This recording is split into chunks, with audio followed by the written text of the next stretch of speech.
Yes. Welcome back to the Music Box with TNO Sound right here on WINN FM 98.9. And we in the building with the man, EK. Yeah. Real right? Yeah, that's the father. What going on, my lad? Everything blessed. For the people who don't know who EK is, you know, just who not band yet. Yeah, just tell them who you be. I might not be known like Bob Marley, but I know one.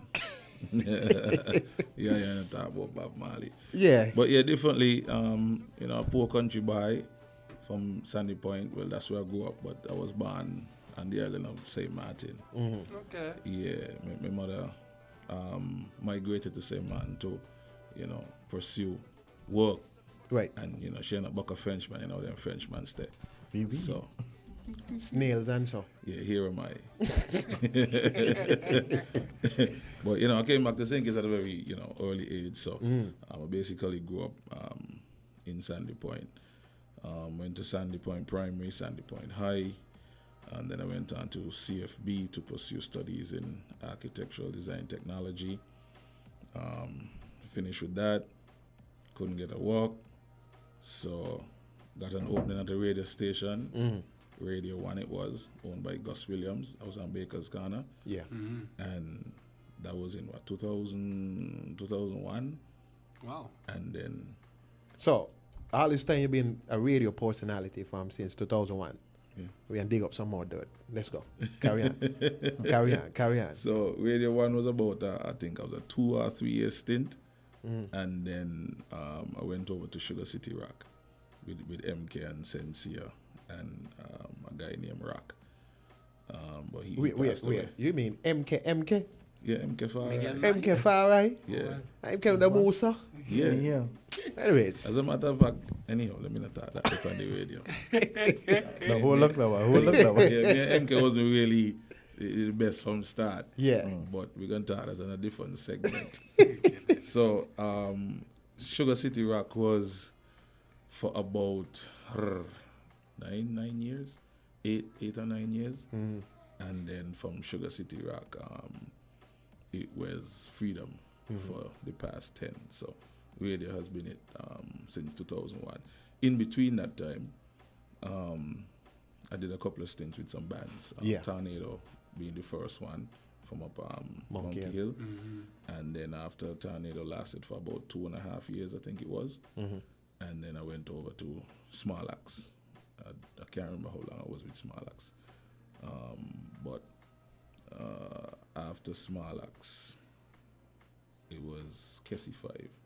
Well, even while I was with Small Axe, Kessie 5, because even though Small Axe was the jam band type, based on the vocal trainings that I had. As a matter of fact, while I was in high school, the very first day I got to high school, Sandy Point High, somebody encouraged me to sing in assembly. Somebody just get up and say, EK, go sing? Yeah, because they knew that I was, a singing singer in the church. and a songbird. Yeah, a churchman too.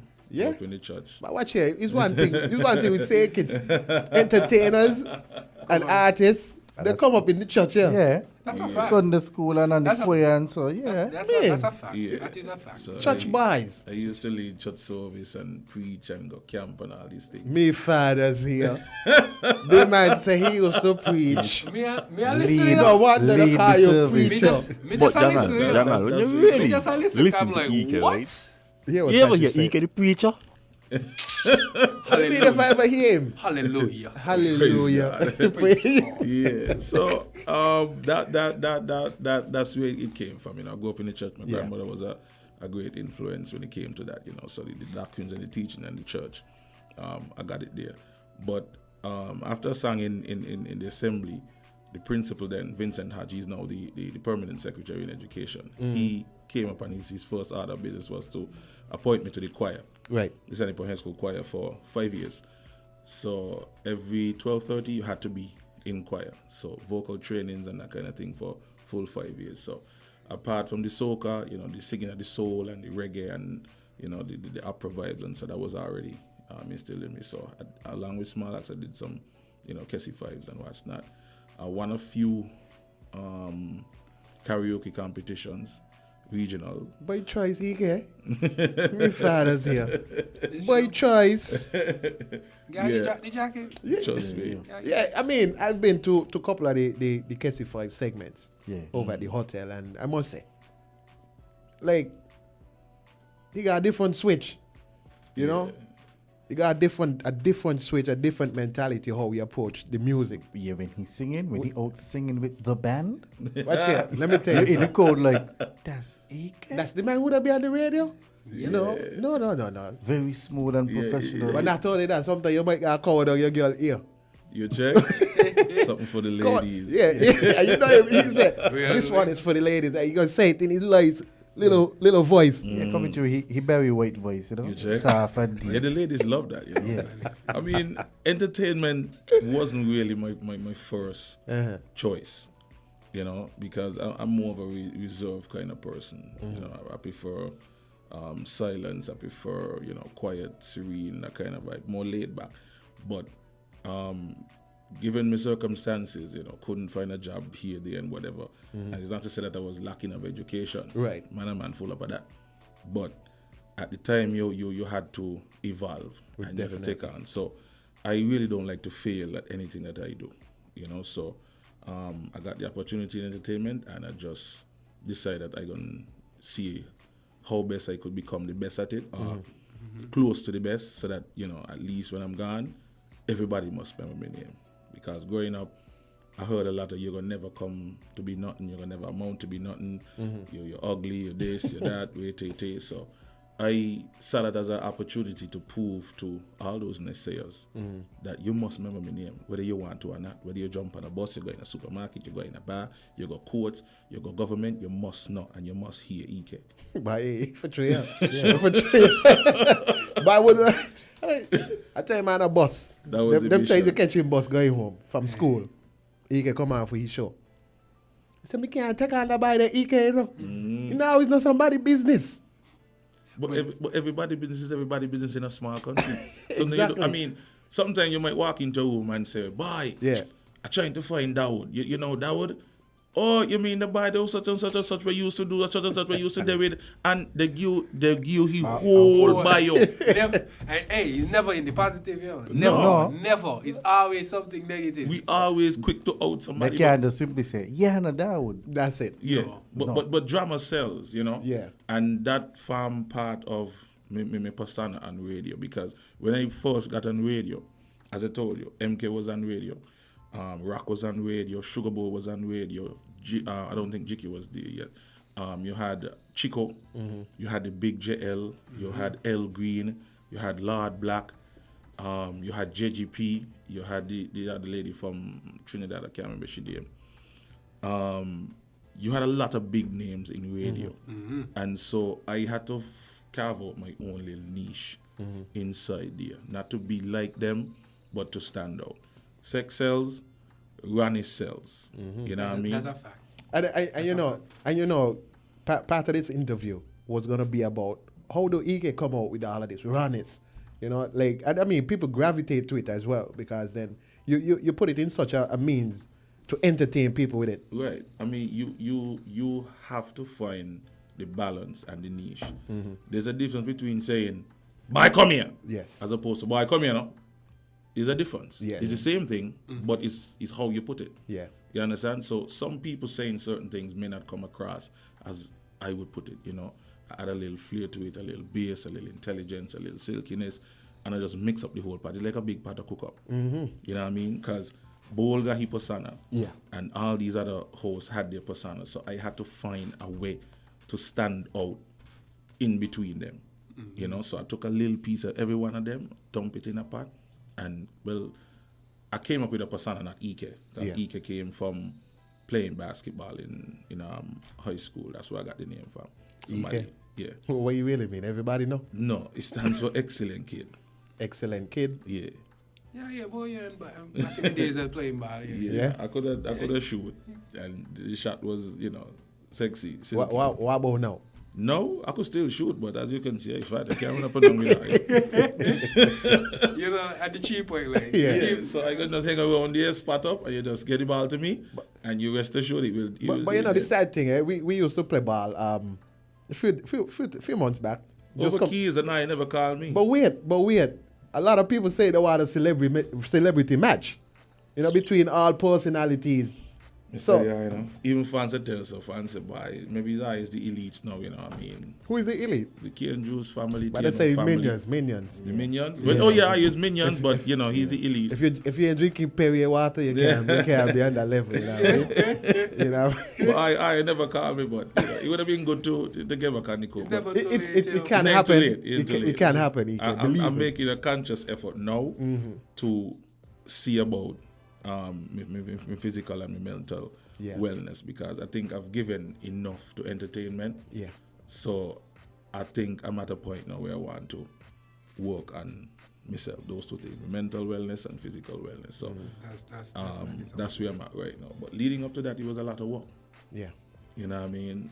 Different countries, traveling with small acts, different functions, building different bars. I mean, it takes a toll on you. Because everybody have expectations that everybody expecting you to be that.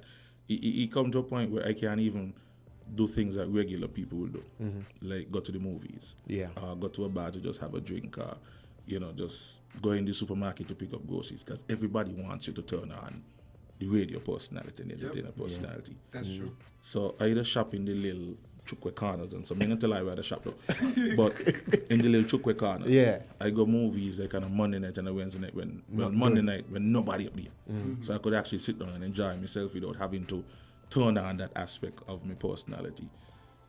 Sometimes I would like to go on dates, with chicks, but it's highly impossible. Because the chef know me, the waitress know me, the bartender know me. As you step in. The patrons know me, so... Yeah, I hear them. EK! But you was with somebody last week. Yeah, so it's like...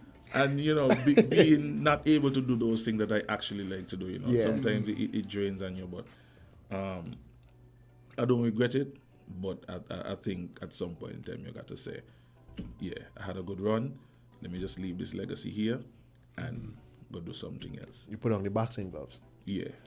Any questions? All right, right. So from the DJ standpoint, right, from your experience, how many gigs have you been to in one night within 24 hours? Within 24 hours? Yeah, if you had to put a number to it. On average, about 4 or 5 a day. 4 or 5 a day. Yeah. And how that take a toll on you, having to move from one session to the next? Well, I don't feel it during, but I feel it like after, because I kind of have a strong mentality. So once I'm gonna get up and do something, I'm gonna just do it, and don't complain, don't bitch about it. Just get up and do it. And most of those things involve moving sound systems. Yeah. Put a sound system here, one over there, then still go and sing with Kessie 5, leave that gig, go DJ. I done DJ, probably catch a boat, go Nevis like 3-4 o'clock in the morning, and then got to come back down the Sunday morning to do a beach party. So, an average about 4 or 5 gigs per day. And you say you take a toll on the body. Yeah, man. Yeah. Not the body and the mind. The most I ever do is 3. 3? Yeah, me. I mean, doing not yet. So. That's a cake. You wish you could have done 3, eh? Yeah, wish you could have done 3. I think the most I ever do is 3. Yeah, but you see, that's when you pride yourself on what you do, and you invest your time in it to be the best at it, so that people will always require your presence in it. I mean, it came to a point where sometimes I didn't even have to do much. Just jump on the mic and just say, and please turn over, and that was it. Yeah. It's always. I mean, it's always a vibes when you DJ and when you're on the air. I mean, it's two personalities. I see, right? You got the radio cut edited version, right? And you got the raw version. You could tell the difference, right? What do you mean if I could tell the difference? I know you could tell the difference, but I mean, like, for me, his personality mixed with, being on the DJ performance, it's not so different. But the rawness, you be able to come out in full the light. bad with them and the the vernaculars and so. Is the real raw. Yeah, he clean cut when he on the radio. Clean. He would talk, but he clean. But when he on The the mic, DJ, radio suggestive. Yes. Suggestive. You use double entendres and that kind of thing. But you got to get the intelligence to work that. Yeah. You know what I mean? You got to listen to a lot of things, not just be stuck in one mode. Like listen to various shows from around the world, read a lot of content and stuff to know how to craft that, a little bit of psychology here or there to know how people would receive things. And you have to know your audience as well. You know what I mean? Know the people, study the people that you deal with. When I go out, I don't think most of the time I out there to party is just to observe people. Watch them how they move, see the certain decisions that they make, certain things that they say when it comes to certain decisions, see how they react, and you will know how to deal with them and navigate around them. Yep. So that's something I would tell, DJs. Instead of just arriving to a function with a mindset, arrive to a function to take in what's going on with the crowd. And I'm glad you said that, right? Because last week we expounded on that, saying that DJs need to arrive to a certain session early. I mean, we discussed that with Sugar Bowl as well. Yeah. Right? And he said that, me as a man, just go party before party even start, because when the first DJ come on, depending on your time slot, you got to hear what the DJ playing, you got to see how the crowd interacting. You got to build up vibes. Right? And it's always best to go so you could hear that. You don't play back the tune. Like, it's for a DJ, it's always a means that it matter to say, he don't play that tune. But it's how you deliver it to it. It is how we deliver it to, but I think what happened over a period of time in St Kitts when it came to entertainment is that everybody got a little bit selfish. Yeah. And everybody got caught up within themselves and forget that we are doing this for the patrons. Yeah. We are singing, we are DJing, whatever we're doing in entertainment. It's for the party patrons. from 9. They're shelling the party from 9. But I think the quality of the dances them was really dropping because the DJs them are coming and playing for themselves. Yeah. You're coming to a party 9 o'clock in the night and you rinse off the top 40 tunes. Then the DJ comes on after you and he do the exact same thing. 1 o'clock in the morning, the exact same thing. 4 o'clock in the morning, the exact same thing. So me personally, given that I listen to like a wide spectrum of music, me can't stand up and listen to that there. You understand? And ain't only dancehall one genre there. What about a little bit of rap, a little bit of hip hop, some soca, some soul? You know what I mean? Mix up something and give me nice.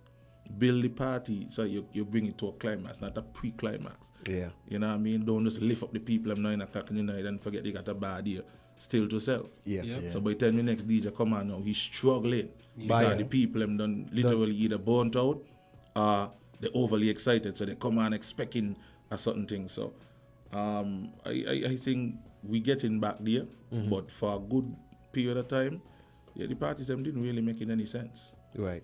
Sure. Tell us about your experience with the first vaccine. The first vaccine shot? Yeah. That to me, when the idea was brought to you, how did you see it? it was a brilliant idea. Yeah. I mean, I had thoughts of doing it myself, you know, in terms of reaching out to my fans, doing it on a virtual platform, which is something that I think I was the first DJ to actually go up on Facebook Live and do something like that from the radio station, you know. Yeah, I remember that. Yes, indeed. I remember that. You're correct. Right. You're correct. So, and the difference between DJs who work on a radio station and DJs who just play in the club is that we in a room like this with nobody around. Yeah. So we basically have to build our own vibes from within. We have to use our imagination and pretend like you have an audience. You know, put yourself in people's position constantly to build that vibes. So doing a show like Vaccine was basically cakewalk to me. You know, I found that some other DJs struggled with it because they didn't see the crowd, you know, to get the energy from. And that's something that radio DJs do every single day. So going through that to me was easy. But I really saw that other DJs were struggling with it. And so as part of me being an entertainer, you know, I would talk to DJs from time to time and, you know, tell them, diversify yourself. Don't just stick to this one thing. Because I'm a man like sugar cake, I got to be making sugar cake from every single which way I could. Definitely. So me trying to limit myself, otherwise I'll just stay on the radio. I would not try to go out and sing and host events and be a DJ and boat rides and stage shows and what's not. So I think the vaccine and the COVID thing was a learning experience for all entertainers to show them that you really and truly got to diversify yourself as an entertainer. Yeah. Look into your skills, different avenues, and also to work alongside one another. Because I don't see a competition for me, per se, because there's only one EK. You understand? You can never be my competition. Never. Because you use button. And I am not you. So I am not your competition, you're not mine. When somebody hire, let's say Hellfire, they hire Hellfire. Because there's only one Hellfire. Yeah. So why should any other DJ be intimidated by Hellfire? Yeah, that's true. You is you and me is me. The people them hire him because of what he bring. Yeah. And they hire you because of what you bring. Definitely. So just come and do you. You understand? It ain't got to be a competition thing. You is you. Right. Hellfire identity is different to Braveheart, is different to Street Vibe, is different to every other sound. And every other sound identity is different to every other. Yep. So instead of working against one another like it's a big competition, work with each other so that at the end of the night, the people them could say, "But I had a good time at this fete, at this party. The atmosphere and the vibes was there, the music was up." I mean, to just walk away and say, "Boy, I shell on the party." Okay, what that mean to the promoter and the entertainer and the patrons? It mean none. It really mean nothing. That's true. It really mean nothing at all. I mean, at the end of the day, the patrons and the promoter is supposed to say, "But the DJ turn on the party for real." Yeah, and when I said not me pointing out one DJ, I said the DJs, right, and the entertainers that they hired is who turn on the party, who made the experience great. But to piggyback on what EK was saying, some DJs play for themselves and they walk and say, "I shell on the party." That's was your mindset to go and shell on the party for you, or for you to play music for the people them to enjoy the night. Right. Definitely. I mean, you're supposed to hear in one song 10 times in one fete? No. It's sad. It's sad. And you got so much of music? I mean, we just always say something among ourselves too, right? Like for me, for instance, sometimes I go to the party earlier than expected. So sometimes you got various playlists that you want to go with. Based on the position that they give you that you got to play. But then a DJ who is before you earlier, maybe two clicks in front, done beating out some of your song about your playlist. So, sometimes you're there and I might shock Jamie and say, "But no, that don't play." That's where that there. Even before we gone, we don't start to take out music what we done here. But if all of us are supposed to be a fraternity, you know what I mean, it's only fair that we communicate. Okay, TNO coming on before me, they're playing the fourth segment, the early juggling. They're supposed to early juggle. Early juggle. Yeah. Early juggle is early juggle. Billy party, some girl tune and some early juggle is early juggle. Gay there. If I'm coming on second, I know I'm going to take it from point B and carry it over to C, right? And in between B and C, I know to keep me juggling a certain way. Right. Because at the end of the night, you're trying to build up to a climax. So I'm going to hand it over now to the guy who coming on at C. Yeah. He's supposed to know where I'm coming on at C, I'm taking it to D, so this is the frame I'm going to have to stick in. It's a step up from what was played before. So the DJ who come on last now, nothing wrong with giving him handing the session and let he shell down the party, go right down, because by that time people don't drunk already. Yeah, definitely. So give them a little excitement to go out of the fete and say, I had a hell of a time. Yeah. And on a high note. Yeah, because the party from start to finish. Yeah. You know what I mean? Ain't nothing building a vibes in a party. Good night, Carlo. You on the air. They blast the Carlo. Call back again. Call back again if you're listening. Yeah. But to me, that's how it's supposed to be. Yeah. And some people might have a different view, and that is okay. But at the end of the day, he come back, the Carlo come in then. All right, good night, Carlo. You on the air. Hey, fellows, I have a problem with the DJs. And maybe you could answer it. Gotcha. The DJ playing music, everybody dancing, kings rolling, and all of a sudden, bam, the DJ change. Everybody walk off the floor. The DJ playing for you and the DJ dancing and having a good time and nobody moving. How that so? I think the DJ was supposed to be playing for the people and not himself. Explain that one day to me, buddy. Okay. Well, what I find sometimes is that it ain't just one factor included in that. It's the same thing we were talking about, where some people just actually come and play for themselves. Yeah. And then there's another instance where some people just ain't come with a good vibes inside of them. Now, if I'm going to leave home, spend at least $800 to $1,000 on an outfit. Yeah. Spend $20 to $50 on a ticket. You know what I mean? They ain't even counting the shoes yet.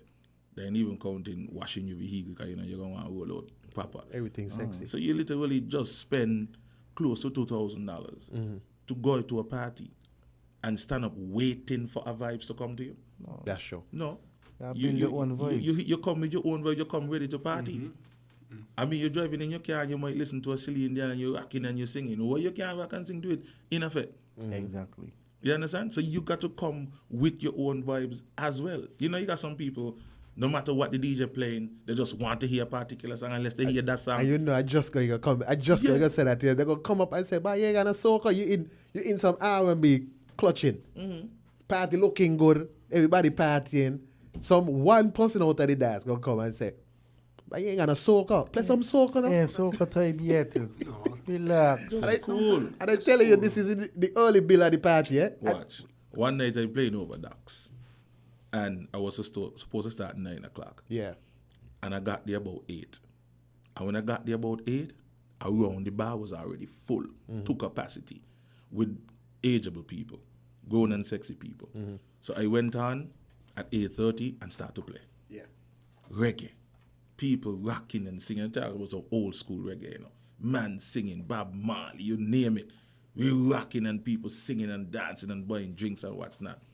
Come out of that, went into some smooth R&B, you know, a little bit of how Kelly, Steppers, Love and them kind of thing, rocking to people. And that took us up to about maybe 10 o'clock. 10 o'clock, we transitioned into some pop music and then into some soca. While the soca playing and people dancing, we were here since 8 o'clock, you know. A guy came down about maybe 10-30 minutes to 11. Walked straight up to me, looked me dead in my face, and said, my lad, you can't play some Bob Marley. He come session late. The man, we there rocking since 8:30, building a groove and building a vibes, you know. Telling a story with the music and interacting with the people, you know. A man come in there 11:15, and he decided he wanted to hear Bob Marley at that time. And the upsetting part about it is that you tell them, okay, no problem. 5 minutes coming. Come back again. Come back again. So well, when he did that the second time, I stopped the music just abruptly. I said, what you say? What you say you want to hear? And he said it on the mic. And when he said it on the mic, you know what happened? The rest of the patrons then, but you don't take your ammo and let the man play where he play. But it ain't easy, yeah. But what about the DJs? You got some DJs, I believe that they're blind, you know, when you're really looking into it, you know. Because them man, we see some older people there and them man coming with some wicked trash back tune you want to wait. Who in this party for you? Yeah. But that comes with observing your crowd, reading your crowd and analyzing your crowd. And knowing to shift, touch something every now and again to see if you could get them and rope them in. It is a craft, you know. It's a craft. Yeah. Whether if you don't come with a playlist, you come in there, you peep the scene, okay. This is what going on in here. Yeah. I gotta switch up a little bit. Yeah, you see, but you got some DJs who are, as you say, versatile DJs who could read a crowd and observe and okay, this is what, and they got program DJs. Program. They just come with a set program. So with a program. So they could basically hear the same set from EK and I play it back over. But not only that, too, right? Depending on the type of event it is. Right. Your mindset already done set to say, by this ain't the type of party to play them kind of things. Like, You know what I mean? Like I hear my grandmother party and me ain't gunman in she all and them things. No time at all. You supposed to know how they Disrespectful. handle. Well, you could chuck in that they like when they get a little tipsy, when they get a little drunk, you don't give them on in. And you give them a little bit of raback. But you got feel it all. All right, good night, Carla. You on the air. Good show. Good evening, gentlemen. Good night. That's a night, you know? Tremendous program. Thank you very And much. especially what you guys talking about, that's the reality. too many times I've noticed, like EK was saying, a lot of the DJs and bands, they really play for themselves. Mm-hmm. They don't look at the audience, where they're from, the age range, and that sort of stuff, whether or not they're enjoying the music. Mm-hmm. I believe a lot of times they come with a particular playlist. They're going to play this and this and that and that and that, and they run that order. Mm-hmm. I like how EK deal with it. Mm-hmm. And another thing I find, in my humble view, I think a lot of us DJs, well, perhaps it's a Kittitian and division thing, mm-hmm. we're trying to sound like other people. We're trying to sound like the DJs in Jamaica. And again, I like what EK said, because when EK started, EK was really a small fish in a big pond, mm-hmm. coming up against the Sugar Bowls, the Chicos, and the Junior Libuds and Lord Black, etc., etc. Swimming with the sharks. And yeah, he had to plot his own path. And over a period of time, people would have gravitated to him. It's not everybody. Mm-hmm.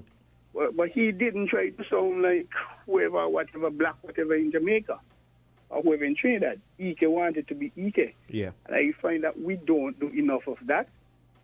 And I agree with you folks. I believe the parties and the lines are coming back, perhaps. And a lot of the DJs need to understand, yeah, it's not just the 20s and 30s people in there. You have people 40, 50, 60, 70. And most times, they no disrespect those older ones, 40s, 50s, 60s. They might be the ones spending the most money. They must spend the money. Yeah. they buy top shelf when EK go in there, EK go drink a Guinness. For one Guinness and a joint, and you're in there very disrespectful and angry.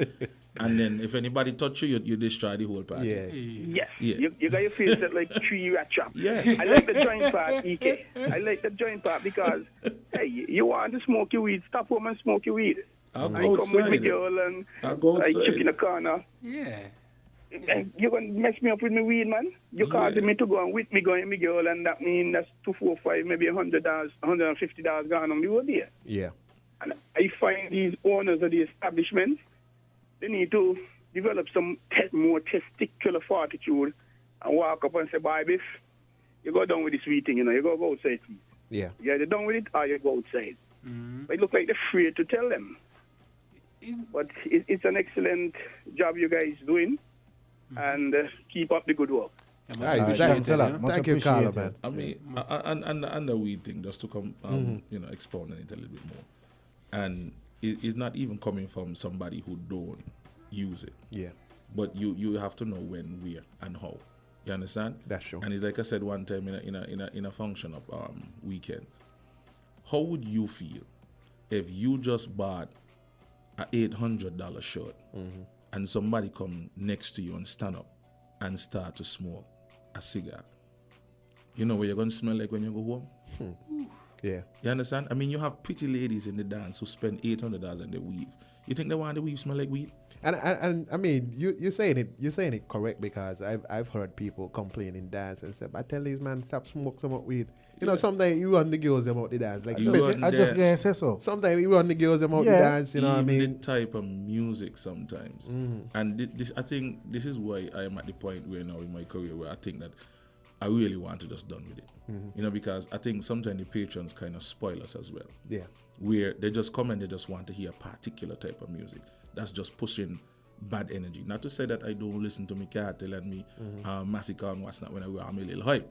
But where you draw the line between having all man in a dance and having all woman? You understand? And I watch it even as recently as Saturday night. I played in Glitz Bar up Nevis. Yeah, that's true. And I touch a little bit of the man them, give them the little, and then they said, you know what? So much pretty girls on the outside, I want them inside with me. So we switch the vibes, and the ladies them start streaming in, and you see the man them going out. I said, well, goodbye. That's and now you please don't come back neither. That's true. Let me and you man them party inside. But some DJs got to develop that testicular fortitude and tell them plain out. You either party with us or you go outside. Plain and simple. I either use herbs, but I know when and where. You ever see me when I join? No. Okay. Never. Because I go away from people.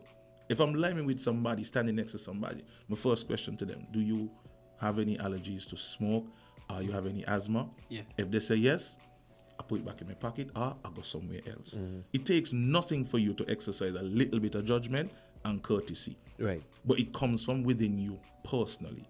You can't go in somebody's establishment and just decide that because you spend $120 by the bar, you must just light up your joint and got all them women in there with a good weave, smell like herb. It's disrespectful. Buy the girl a drink, ask her for a little dance. The worst scenario, she gonna say, no. At least you buy her a drink, make her feel good. She gonna remember that, you know. Say, oh, the buy the over there, buy me some drinks. You must always remember that buy. Definitely. But there's so much more that we could do as entertainers to set the mood at the party. But all of us have to be on board with it. That's you know what I mean? Yeah. It got to be a collective effort that we set a standard and we set a trend. And the people who don't want to conform to that, we just don't include them in the party no more. You understand? We have the power. That's the first thing that DJ already taught me when I got around him. You are the one who in charge at the party. None of nobody dictate to you. You are the one supposed to set the trend, set the standard, set the mood, set the flow. Right. You send them how you want them to go. You understand? So, in a nutshell, we as entertainers could do a lot better in terms of our delivery and how high we set the bar in terms of entertainment in St Kitts and Nevis. Okay, I got a question. Tell me. For me, do you think it's an ego thing when it comes to entertainment in St. Kitts? 'Cause that's how I feel. Like, it's an ego. You know, I feel like, you know, EK is the hottest DJ, But what makes you the hottest DJ though? That's the thing. Instead of trying to find out, okay, he always on the weekend he stays playing music. Let me find out what kind of steps or measurements, you know, he took to reach to this point. But instead they're gonna work out, okay, well, he's the hype man, I gonna kill the hype. Yeah. I come in here first and I go in full shell. But you could never you can't kill my hype. Well, try. If you're a diverse DJ who got a wide music vocabulary, no DJ could kill your hype. As a matter of fact, you could use it against him if you're intelligent enough. You understand? That's a fact. Because he could go on there and shell off all the top 40, go on with a lot of things. And all you have to do, just come on. Good night, everybody. Everybody good? You go to the bar, boom, you just play it off and just kill out his hype with a little bit of speech and a little bit of one to joke, you know, find somebody in the court to focus on. You know, you might see a sexy lady party like, Jesus Christ, girl, I would love to dance with you. Boom, and you play a Marvin Gaye. And just take the concentration off of him. And he's going to have to stand up there and watch that. And if that don't teach him something right then and there, nothing else will. You understand? That's how good DJs would do it. You understand? I just play some silly in the yard. Something. But, you know, it comes from you personally, how you are as an individual. Right. And, you know, I just think that people should be on a never-ending journey to be the best self they could be. He must come out in what you do. I mean, if you come across as an egomaniac, I mean, change that about you, Rasta. You understand? If you're going to come across in your music, change it. Because eventually what's going to happen is that you're going to die out. You're going to burn out yourself. People are going to get fed up with you. But the problem is, right, a lot of people don't see the problem within themselves first. Right. To realize that they need a change. They get defensive if somebody close to them point it out. Right. Like, oh, you're a hater. Right. They don't take it into good consideration. That's normally the best defense. We always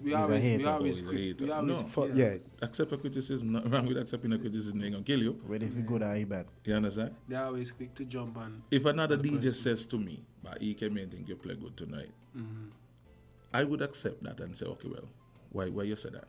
That's my first question. Why you say that? And he gonna have to prove to me that he knows exactly what the hell he talking about. Yeah. You understand? But it all comes from a conversation. You understand? But if somebody who never play music in their life, who never do nothing at all to the entertainment, decides to just up and start to criticize me, I will take it with a grain of salt. You know? Because you're bothering now and being a hater. Because if you don't get up every day like I do, hustle like I do, grind like I do, you never do nothing at all close to what I do. But you always have a criticism. And if your criticism ain't making any sense to me in terms of your explanation, Right. so you know what you're talking about, well, I can't accept your criticism. I would just see that, okay, you probably just don't like EK. And I would just say, thank you kindly, and I just keep it moving. I mean, having no ill will against you, because at the end of the day, numbers is what we need as entertainers. Definitely. You understand? So I wouldn't just diss you. I just say thank you kindly, and I keep it moving. Big up yourself, Rastafari. Most definitely. Yeah. So we know we just starting to be outside again. Right? We've been locked down for quite a bit. How did you even deal with the ongoing pandemic during the lockdown as an entertainer? It was not that hard for me, because as I tell you, entertainment wasn't really my first choice. So being in large crowds and in the spotlight and so was really not really me. Second choice. Per se. So being away from people didn't really bother me. Being secluded and being quarantined really bothered me. But I still was allowed to move around based on my position at the radio station. Because some people feel like that all I do is just go on the radio 3 to 6 and just bang him out. No. There's other layers to it. Programming and editing and what's not. If anything happens to the radio station, it go down the first phone call. EK. Call EK. So I was allowed to move around. But, it just showed me just how fickle entertainment is, because entertainment makes use of people coming together to share something that you would have created or something that you give of yourself. Yeah. So not being able to do that took a toll on the finances per se. You weren't able to make money or what's not. But it also showed me where I needed to improve myself and where I also needed to help others to improve themselves. Also too, that in this country, people don't really take entertainment serious. They use it to as a means to their end, to promote whatever they need to promote. But they don't have the level of respect for us that they would do, let's say, a doctor, a lawyer, or a teacher. Facts. And I think that need to change. The mindset of the people really and truly need to change, because not everybody could do what we do. Right. You understand? Yeah. I'm sure if I could do it all over again and go to medical school, I'm pretty sure I could become a great doctor. Right? Can I become a good rapper? Can I become a great basketball player? Definitely. It's there. It's what you put your mind And I mean, we got a saying when we on the show that entertainment is our real job. J-O-B. It's a real job. It's a real job, but then they scrutinize the entertainment industry as if ain't nothing. You see, the way how they label it is, you're just going to a party. But from the minute you sit here, what date it is right now? The 16th of November, and say you want to have a party on the 28th of December. The amount of planning that go into that. Yeah. You understand the amount of different service providers that you touch just for having that thought. The amount of money that you spend leading up to that. One night. Just for one night. Yeah. You understand? It touches so many people. Of course. How could you say that, it's just a party? No. There's a lot of planning that goes into it. Definitely. I mean, when Cane Juice first started, they did the first school affair. I mean, he took some time to build. Yeah. I mean, it was a big learning curve for everybody. At some point in time, I had to pull fans and say, Rasta, this is what you need to do in order to make this successful. Ain't just a party. You got to think about it as an experience, and you got to approach it that way. Just like our doctor would diagnose a case. You get a case, you get your diagnosis, you get all the information together, and then you chart a course of action, a course of treatment, a course of implementation. And you got to monitor that over a period of time. It's the same thing with entertainment and planning a function. You have to nurture it. You ain't gonna get it right the first time. You ain't gonna get it right the first time. It's check trial and error like anything else. And it has so many parts, moving parts that you have to pay attention to. You understand? And if people would just pay a little bit of respect to that and understand, but they don't know. One time I took some. You know why it's not to cut you off? You know why? It's because somebody, I'm not gonna say the person name, had a discussion with me. Oh, I said, have you ever do an event or even do a party? No. I said, okay. Do one for me and get back to me. And then get back to me. But sometimes people tell me a little children party, they're hot dead. Oh. So you could imagine a whole fete. Yeah. I mean, sometimes people call me for booking. Yeah. And they say, what's the price? I say, I can't just tell you the price. Well, how come you can't just tell me? I said, no. You have to tell me what it is you want. Yeah. You understand? What time you want me to be there for? What time you want me to end? You understand? How much DJ is going to be there? You want a sound system? You want a generator? Where's the location of the function? And these are things that I need to know in order to give you a price. Factors. Then when I give you the price now, you say, well, you're only going to be there for 2 hours. I said, but my sound system is going to be playing from the time you want me to start to the time you want me to end. Mm-hmm. I have to get people to put it down. I have to get people to monitor it during the time. I have to get somebody to take it up. And stick up in. And I'm glad you said that, right? That you being hired for a job, and you still got to hire people to do the job. Mm-hmm. And that is what I don't get. People don't, and you say they respect the entertainment thing. Because they don't know. It's somewhat of ignorance. They just don't know. And so you sometimes have to explain it to them. Yeah. But this is where you have the disconnect between the general public and entertainers. Entertainers need to invest more time in learning how to express themselves and learning how to talk to people. And some people often wonder, how is it EK to get certain gigs? How is it EK always on the gig? But it's how I deal with people. It's my approach to the business. Yeah. You understand? Somebody ring my phone, hi, good afternoon, hi, good day. You know, they message my phone, I respond to them quick. You understand? If they're late with a payment, my money, no. Professionally. You understand? You give them a certain period of time, then you update them accordingly. It's all about how you present yourself and how you speak to people. Yep.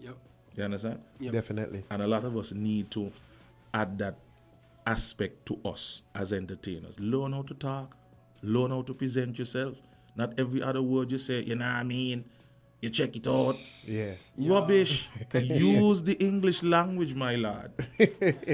Broaden your vocabulary so that you know how to speak to people and know how to present yourself. You understand? I'm glad you So said that. add the aspect to your development. I'm glad you said that. One of the things I learned, used to do this course, a leadership course, and he always used to teach us about the disease, you know, and that's so he always used to be frustrating. At first, I used to be doing it all the time, like, man, you know what I mean? Okay. All right. Gotcha. Good night, caller. You on the air? Go ahead, EK, fire up your can and Lego your mouth. All right. Nice and easy, just so. But You know? after learning that type of information there, after when you soak it in and you start to listen to people, and it's like it started to get real annoying, you know, especially like doing like my own thing, doing with the shows and so on. Sometimes I'm listening to certain people and they're like, yeah, you know what I mean, and you're just like, may want to be out of order, but like sometimes I just want to think, big man, cool on, Yeah, I understand. Cool Yes, on, I you understand. check, cool on, you check a little bit. Express yourself a little more. Use the words. But you have to want that for yourself. That's true. You know? And I think that's where most of my respect come from as an entertainer, because not only the 3 to 6, just before the 3 to 6 there is the talk show aspect to my repertoire. And you have to be intelligent in order to do that. Yeah. You have to be versed, you have to read, you got to know what's going on. You have to make yourself available to the information to get it and seek it, so that when you go to present it to people, you know what the hell you were saying. Yeah, I mean, and ain't nothing that was hidden. No, you know, it's there. there. You know what I mean? It's there. there. So you can't come calling at the radio. Oh, well, you think come in a chat, your voice note all in a chat. What you telling me? If you the nonsense. Yeah, it's so, there. It's But there. I think that going forward, more entertainers need to make themselves a little bit more professional in terms of how they present themselves, in terms of how they interact with people, so that, you know, the professional world could actually take us serious here and sing. I mean, they're taking them serious all around the world. But in St Kitts and Nevis, there needs to be some form of structure and professionalism to entertainment. There are some people who do it, but it needs to be on a larger scale, and especially with the younger ones. And, I think that's something that I want to get into as well. Training our entertainers, especially when it comes to doing interviews and presenting themselves. Yes. Because even though I don't have a bio to present to you, I'm sure that I gave you a very detailed explanation as to where I came most from definitely. and what I did without using the slang. You know what I mean? You check? Yeah. You understand? Yeah. No, I explained it. How could I ask if you understand if I understand nothing? You understand? You understand where I'm coming from? Of course, exactly. Of course. When you say, tell me about yourself, they give me 5 lines. Yeah, by just me. Just me. No. Yeah. Dude, tell us about you, where you from, how you got to where you got to, some life experience that led you to where you are today. You understand? Yeah. You must be able to present yourself, and then, and only then, will the powers that be take us a little bit serious. I think that they want to, but the mere fact that we are not structuralized properly, they don't. So that's one of my goals going forward. Stepping out of the entertainment, but not so far away that I can't influence the future. You understand? You got to know when you reach your pinnacle and when to step aside and deal with it from a different aspect. Right. I think that's lacking in our region, transitioning. You have to step away. Like 20 years I don't do this right now. It's a lifetime, Yes, definitely. Definitely. I intend to be doing this all the way in my life, Yeah. I want to drive big truck in the States. No, EK. Kimmy. Good girl, Kimmy. Bye. Tell us about Real Right Entertainment. Bye. I mean, we good. Yeah, we got some time. We got some time. Yeah. We have plenty of time, right? One of the persons who I looked at coming up and say, what? 'Cause as an entertainer, you have to identify marks and pinnacles and goals that you want to reach. People who you say, okay, he is the best at what he do. I want to be there or even better. And you had people like Ronnie Rascal with the big sound system on the road. So when I left band, I decided, well, okay, I want to reach on that level. So I did the research on sound systems. I reached out to Azim Bailey, who, taught me a little sound properties. I did some of my own as well. And then I just decided, you know what, it's time to get my own sound system because I want to not only be a club DJ where I just grab a controller and I run down in a session, but also to tap into the street aspect of it, jamming on the road and, doing sound systems and what's not. So I did the research, found a couple of speakers that I thought I would be comfortable with, which is the Yorkville powered subs and the tops them that the bands they use, the Yorkville tops. So I blend those two together, and that was Kimmy. The first set I bought was 4 subs, 2 tops. Then I went back again and I bought 12 subs and 4 tops to add with that. So I had 8 tops and 12 subs in all. Why Kimmy? Why? Because, to be honest, the first time I hear the system play together, I was like, Jesus Christ, this is sexy. Good, big, broad bottom, and she just smooth and sexy. Remind me of a young lady from KR named Kimmy. Butter skin. So you see, You check? Kimmy, you name a whole sound. For a woman. A whole system. Look, I was infatuated with that woman. You understand? That woman had a shape out of this wall. Yeah. I see her up to Sunday morning when I was in KR. And that's where the name came from. You sound just like Kimmy. When you pass, everybody got to stop and watch you till you don't pass. You understand? Yeah. So that's where the name came from. And he just stopped. But she sister coming soon, eh? Oh, yeah? I may know where she got named though. I remember he just trying to make up a deal. I wonder if Kimmy got assist. I trying to figure out I want to hear how she sound first and see she personality and she characteristics and then she gonna get a name. Alright, EK. Tell me how you feel about the direction of entertainment here in the island right now. Where you seeing? Where it came from to now where it is? He come from a long way. And first of all, it didn't really get the kind of attention like the other industries, Right. the kind of focus and the infrastructural investment that other industries would have gotten. And we, as individuals, because we had a drive and we had a goal and we had a dream, we invested in our own thing and we built it. If you look at other jurisdictions like Trinidad and Barbados and Jamaica and even in America, they have schools dedicated to that. So if that is where your interest lies, there is a support system for you to go into that avenue. Around here, you don't have that. And not so much, but it's there. But you know. And do you feel the powers that be need to invest in that sector? But of course, and I could tell you why. Just from one function alone, you touch a hairdresser, a barber, shipping agent, tent rentals, generator rentals, sound system, artists, DJs. Lights. Right? Lights, ice, drinks, you name it, supermarkets. Every aspect you could think about in commerce, one event touches in some way, shape, or form. That's facts. You understand? So that alone in and of itself should show you that there is a potential that if you invest in this and make it bigger, that it could bring a lot of returns. Just look at Trinidad. Just look at Jamaica. Just look at the United States. Further to that, if you invest in the growth of the people, the individuals, to be the best that they can be in terms of producing, singing, writing, you then create people that you can export. And they, when they get paid, where the money gonna come? Back home. Back to St Kitts. Just look at the St Kitts Music Festival alone. How much money you think we have spent so far from the time music festival start on artists? That's millions. Millions and millions. Millions of dollars that we paid out to people, artists, bands, sound system. I took it back to their country.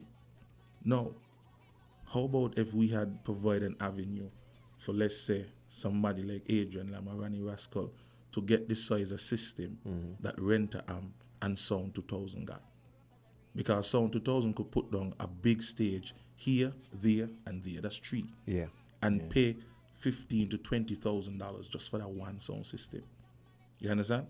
Renter Amp coming with lights and this and that, $1 million just for them alone. You understand? No. If Ronnie Rascal could export his sound system in containers around the regions, or Adrian Lam, or even myself, or even Tombstone, where do you think the money gonna come? Back in St Kitts. Because here we live. Yeah. If Infamous, Mache, or anyone of them could have gotten the infrastructural help, the investment to push their music on a wider scale and be the best to compete with anybody like Popcorn, who performing on a show for $50,000 US. Where the money I spent? The back in Jamaica. You understand? He buy a car in Jamaica, he buy land in Jamaica, he pay tax in Jamaica, because he money go back to Jamaica. How about if we invest in our people to be on the same level like them and create some millionaires around here out of entertainment? And you know people use entertainment practically every single day. Every day. Music Look, is essential in life. When I was with Smarlax, I spent no less than 2 to 3 months out of the country, just traveling. You understand? In a year. Sometimes 2-3 times in a month, you fly gone somewhere. The sugar cake will come back here. Yep. Now, if Smarlax were going, Masters were going, New Voice were going, Infamous will go, Mache will go, Diju will go, they keep on a month tour in England, make $1 million, come back home, $1 million going. That's National Bank. National Bank have more cash to play with now. So that means more loans could give out. You understand? More investment to play with. That's how we have to present it to the powers that be. Right. If you want them to actually pay attention to it. If somebody is artistically inclined, whether an artist, I mean, you look at somebody like Van Aslin from Nevis, great artist. If you had more like him that you could export, people calling him from all Paris to go and paint a collage or whatever it is that they do, set up a stage here, they do. When they get paid over there, they're going to bring back their money here. So investing with future, ain't everybody got to be a doctor or a lawyer. That's true. You understand? That's true. Sometimes I see some lawyers struggling to make a sugar cake. This time me done collect $3,000-4,000 and honey in a day. One day out of entertainment. Lord, nobody come back me. We don't paying cash no more. You hear? More bank. Cashless. That's what they say right now. So if we could present that case to the powers that be, to take entertainment serious, offer some structure to it, invest in it, so that we could be as good or even better than people from around the world. Let's say in Jamaica or Barbados in terms of producing. Cause look at Montserrat. You know the amount of artists used to go to Montserrat to record? That's true. Phil Jackson, Michael Jackson. You name them and they used to go to Montserrat to record the album. Journey, the Eagles.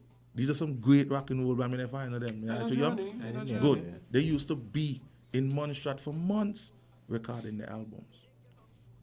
Why we can't get studios here that man could fly in to record the album on here because the producer is top notch, because he would have gotten the support from since he was in high school to be the best producer that he could be, best sound engineer. And I'm glad you said that, right? Because almost any artist, any engineer pass through here, they always cry out for a proper studio, a multi-purpose studio. You know what I mean? Some of these producers, they invest their own, they self, you know? Yeah. And they know their ability could go even higher if they got support behind them. Watch. If we could purchase the equipment and get the training like how these guys get the training for the same amount of money, we would be on par with them. Yeah. But when I buy a big sound system, right? Just give me a loan. Give me cost me 50,000 one way and 26,000 US a next way, right? That's You think system cheap? It's an investment. It's investment. But when you done spend the 26,000 US dollars just to buy the speakers alone, right? You still have to worry about shipping, and then you got to buy it back from customs when you reach there. Yeah. And I mean, and you said that, right? And I heard a producer, I think it was Shetty, was here, Stainless, and he said the same thing. Yeah. You know, it's really hurting to buy stuff for your own well-being. Good night, Carla. You on the air?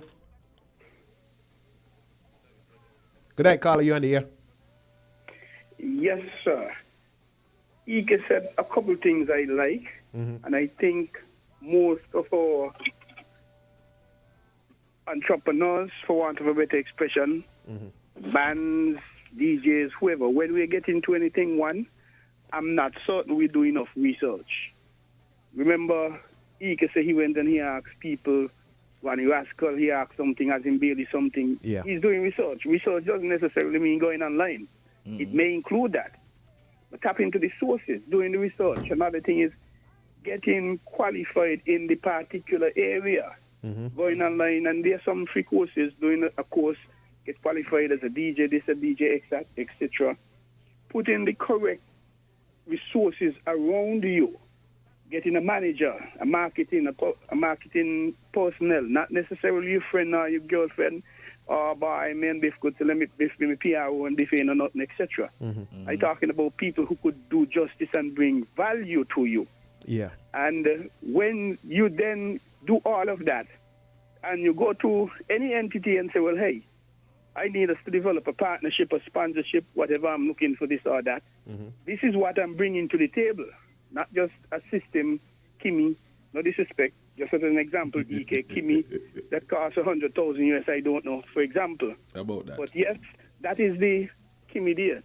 But this is the person behind Kimmy. Yeah. This is what I have achieved, bam, bam, this is what I'm working on, etc., etc. I think that would more encourage entities, the banks, the government, maybe even, to now come on board.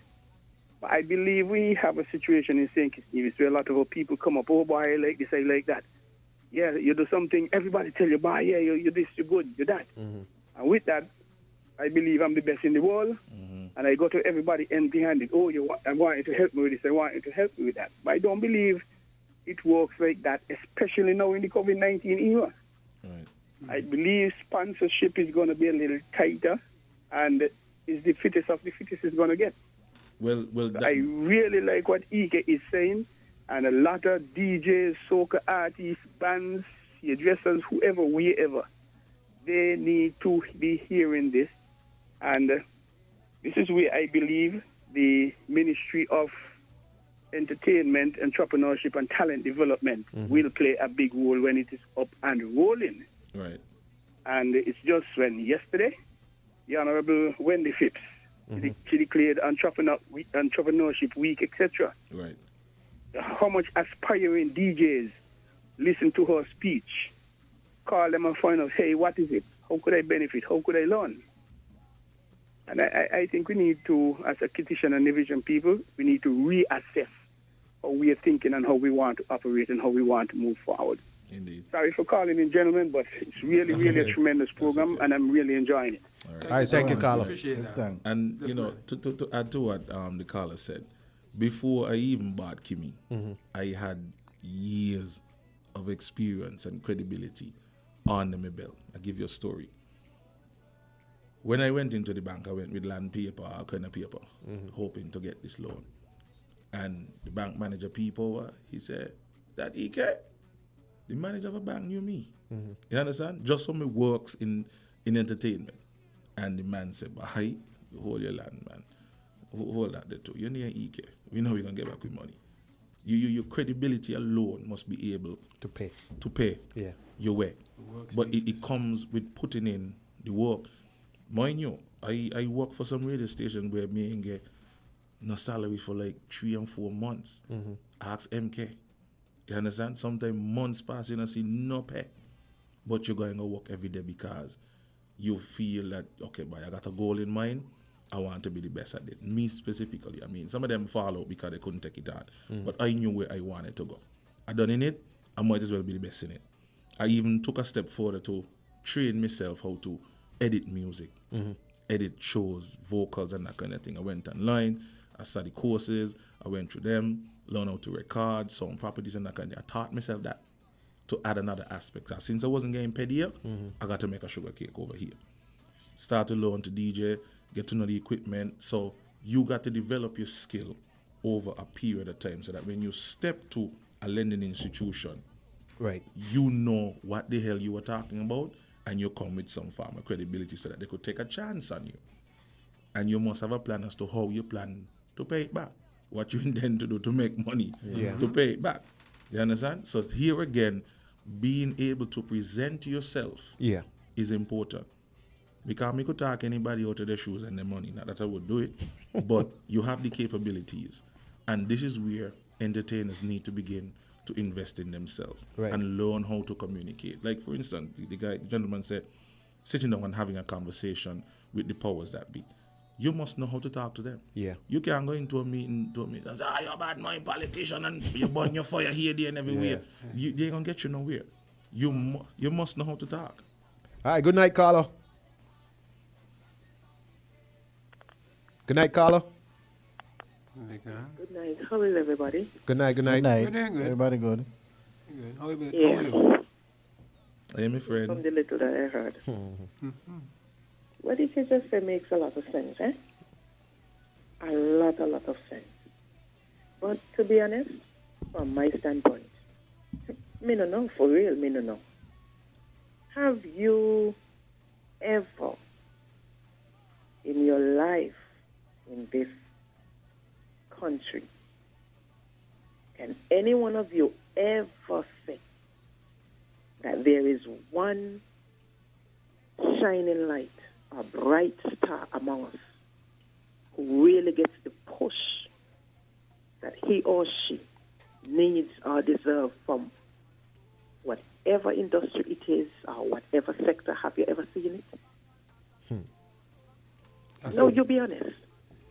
It doesn't matter what talent or skill or whatever you have. Have you ever seen anybody get that push? You can look at the field of entertainment. You can look at the field of sports. You can look at the field of whatever else.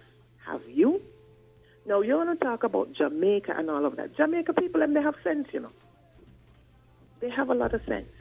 And they know what this is doing for their economy and their country, right? When they are out there, they know that. But what happened to us? There is something, I don't know if anybody can put their hand on it, but there is something that is preventing us from ever reaching where we are. I don't care what anybody says. You know, they come up with this new, whatever they call it there, for the culture thing and whatsoever. It will be interesting to see how this thing unfolds. It will be. Because as far as I'm concerned, I don't think that there's some people would like to really see an EK that becomes a millionaire. I don't think they're interested in seeing an IMAC, an Infamous, and sorry to call those names because those are what readily come to mind, but the others of them become a millionaire. They're not looking at it to see the economic, leverage that this has for the country and the number of persons who can be employed from that area. They're not interested in that, you know. But EK, a millionaire, IMAC, a millionaire, hell no. Kim Collins, a millionaire, popular, no. This pish attitude and this kind of jealousy and grudgery, I don't care what nobody say. Because even if you have a group from here that goes to represent this country anywhere,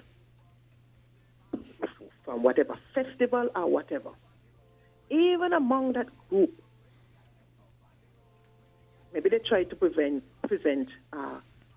a common front, but right inside there, they have a lot of jealousies and grudges going on, you know.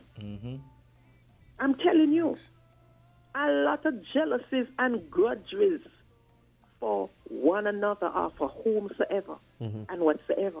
People do not really progress the way that they want to.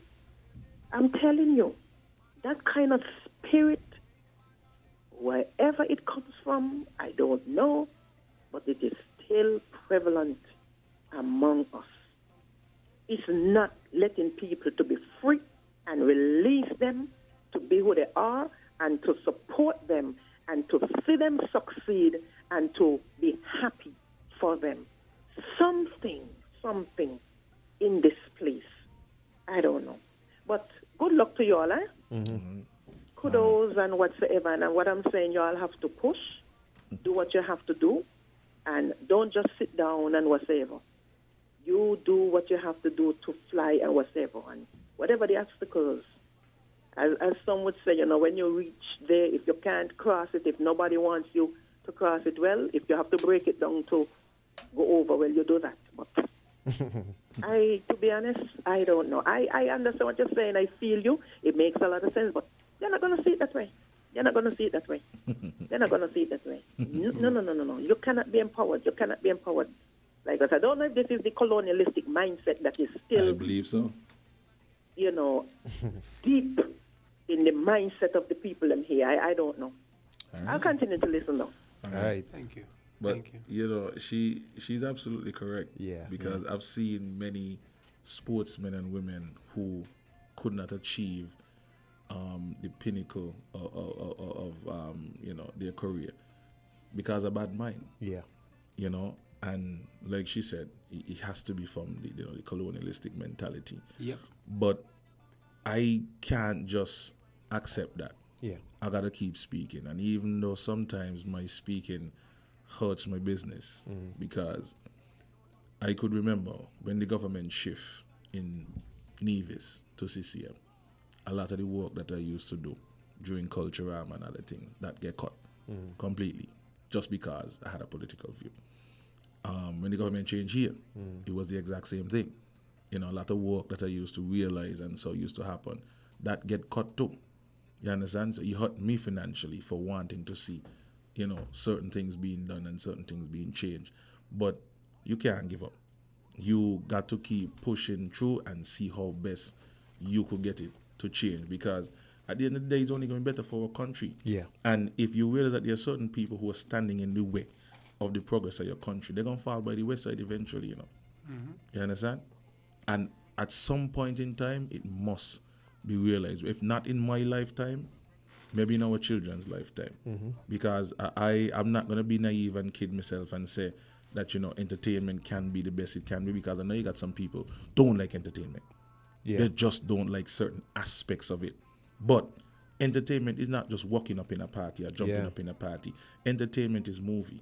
Entertainment is sitting down and eating an ice cream and listening to some jazz music, or sipping on a glass of wine and listening to some jazz music. And a musician. And not only that, but it's therapeutic too. There you go. You know, you might get a stressful day somewhere. We are multifaceted beings, and we need some form of entertainment. There's some people who knocked entertainment because of this COVID thing. Oh, you need to keep safe and wait. But what COVID did was to expose a lot of mental issues and social issues that we have as a people. And entertainment was the one thing that kept that at bay. Yeah. So now that it is exposed, it now shows the powers that be that we need to either find a balance between the work and the entertainment of people, whether it be for therapy or just some form of entertainment to keep people balanced. So we need to see the importance of that. Some people knock it, but at the end of the day, it's important. You understand? And anybody who says otherwise, they're just being hypocritical. Yeah. If you love calypso but you don't like band music, how could you hate entertainment? Calypso is entertainment. If you love pan music but you hate DJs, how could you? It's just not your thing. Yeah. But why fight somebody else's thing just because you don't like it? It ain't doing you nothing. Right. They made it specific instead of looking at a general. It ain't doing you nothing, so why fight it? I would just say to the powers that be, don't rule out anything. Have a conversation with the people who are in the know. What I find happening a lot in this country is that I have a lot of square pegs in round holes.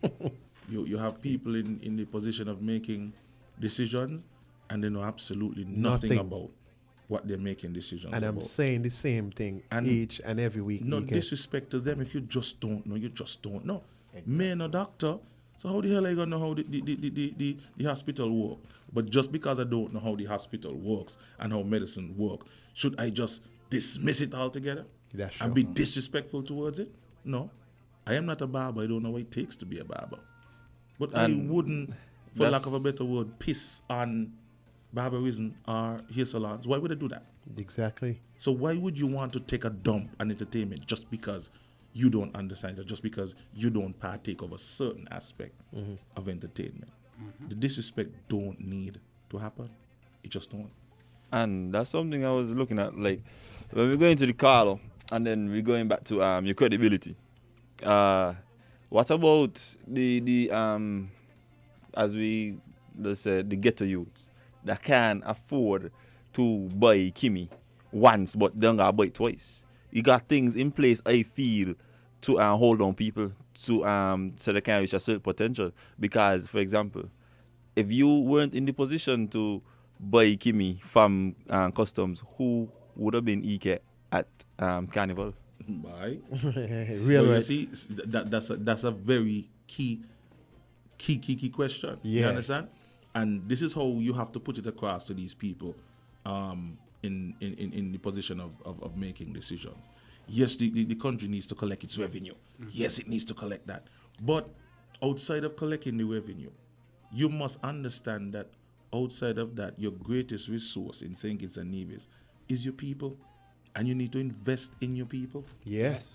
For years, when we had a death or a shooting in St Kitts and Nevis, we sent some ways to bring in a pathologist. Yeah. What you mean to tell me how we not got no bright people who want to do pathology? That we could invest in so we could keep the sugar cake, The avenue by. You understand? You mean to tell me that we couldn't provide a system in place so that Adrian Lamar, Ranny Rascal could own the type of system that we'd pay for to bring from Trinidad to host the music festival? True. Exactly. I mean, all you need to do is to provide the avenue. And if you pay these people $1 million or even half of that, You save the country $500,000 and you invest $500,000 into your own society. Because Rascal got children, Adrian Lam got children, he got Kiaya, and I sure if Adrian Lam get $500,000 every year, Adrian Lam might decide to invest it in the country. You understand? So this is how you got to think about it. This is how the powers that we have to think about it. Yeah. Why keep sending out money when you could invest it and make avenues for your people to acquire the kind of things that you want to bring in here to put on a show. Yeah, Simple. You're saying it correct, EK. Simple. No lie. Because me ain't gonna spend money nowhere else. If I could buy a sizable sound system like WINN Amp 1, and you have 2 and 3 between me, Rascal, Tombstone, and even Vamp in Nevis. Yeah. Between us alone, if we could export our things, you know the kind of sugar cake we're going to bring back to St Kitts and Nevis? That's true. If I could have packed a container and go down to Anguilla, go jam on the road and provide me sound system for a band at will, because I have the equipment, then the money may be back here. Sound 2000 to come here regular. Sound 2000 had 2 systems on the road for we carnival. Sugar Band went 1 and Grandmasters went 1. Definitely. No. If Rascal was able to bring in sound systems to the magnitude of what Sound 2000 could, you don't think the Sugar Cake could have stayed here? Right here. That's Rascal could have built another house at another property. He could pay tax pan and WINN pan and wait. You understand? Yeah. This is how you got to look at it. You're stunting the goat, but you're stunting yourself. Yeah. You're spiting your face by cutting off your nose. And you see, I don't feel like they notice that entertainment also impact tourism as well.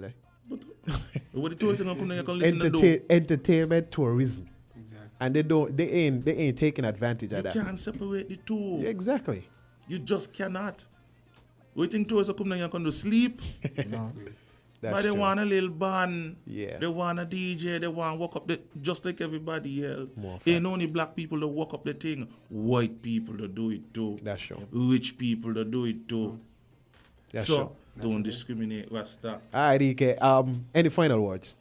I just want to thank you guys for having me here. Yeah. And I hope that this is my last visit. I hope that we could, course, our next visit, that we could dig a little deeper. And bet your life. I wanted to dig deeper, but you know, sometimes you're here and like time they just disappear. I know how it goes. You know what I mean? So most definitely thank you for coming to and giving us such insight and your growth in the entertainment industry and your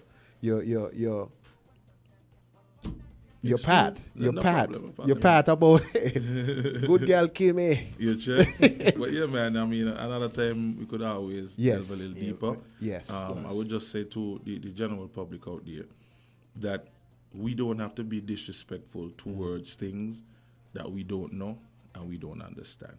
Correct. Because where respect is given, it is also earned. And we must find a way to communicate with each other and coexist.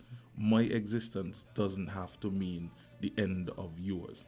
Because if I walking up over Frigate Bay, ain't doing you nothing who live in your tongue. Exactly. You understand? I'm doing it somewhere else out of your reach. When it comes to certain aspects of entertainment that you may not like, I think the owners could fall on the entertainers to more or less quell it and deal with the patrons and make them understand that, you know, what you're doing is hampering what we are trying to achieve. Most and definitely. we could come to an agreement and move forward and let's realize a better entertainment industry. That would be it. All right, man. Easy. Thank you, EK, for coming through once again. Much love I and mean, appreciation. and like you said, this won't be the last time EK gonna be here, right? We're gonna have the controversial EK back soon. You know, the man who gonna talk the things, right? So to our listeners and viewers, this is the Music Box with TNO Sound right here on WINN FM 98.9. I am your host, Button. I'm your boy, The Maver. And Raswood.